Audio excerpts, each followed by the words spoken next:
ఇప్పుడు మీరు అడిగారు ఈ గత జన్మ ఒకటే, అప్పుడు ఆలోచిస్తే ఇంకో గత జన్మ ఉంటుంది. అప్పుడు ఏ జన్మని ఇంకా పట్టుకుంటే ఏం అసలు అలా ఎన్ని జన్మలు ఉంటాయి?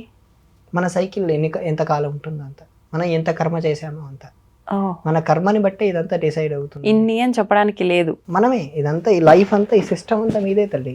ఇప్పుడు ఇక్కడ ఏం చేస్తున్నారో అదే నెక్స్ట్ జన్మలో మీరు డిసైడ్ అవుతారు. అంటే ఉదాహరణకి ఇక్కడ బాగా పుణ్యం చేశారనుకోండి, మంచి సంపన్నమైన కుటుంబంలో పుడతారు. కానీ అది కూడా మళ్ళీ కర్మే. మంచిగా అనుభవించడానికి వచ్చినా మళ్ళీ జన్మెత్తుతాం. మరి ఎప్పుడు ఇదంతా బ్యాలెన్స్ అయిపోయి ఎప్పుడు తరిగిపోతాయి, ఎప్పుడు నిష్కామంగా చేయాలి. అంటే ఇప్పుడు నాకు ఇది ఏం వద్దు. ఆశించకుండా. ఉదాహరణకు రోడ్డు పైన ఓ పిల్లాడు కింద పడిపోయాడు.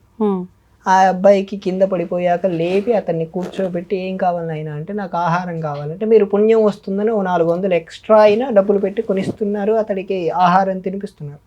కానీ అతడికి సేవ చేస్తున్నారు అనే కాన్సెప్ట్ కాకుండా నాకేమీ అక్కర్లేదు, వాడు అడిగాడు నేను చేస్తున్నాను అనే కాన్సెప్ట్ లో చేస్తే చాలు. అది నిష్కామం. ఒక చిన్న క్వశ్చన్ ప్లీజ్.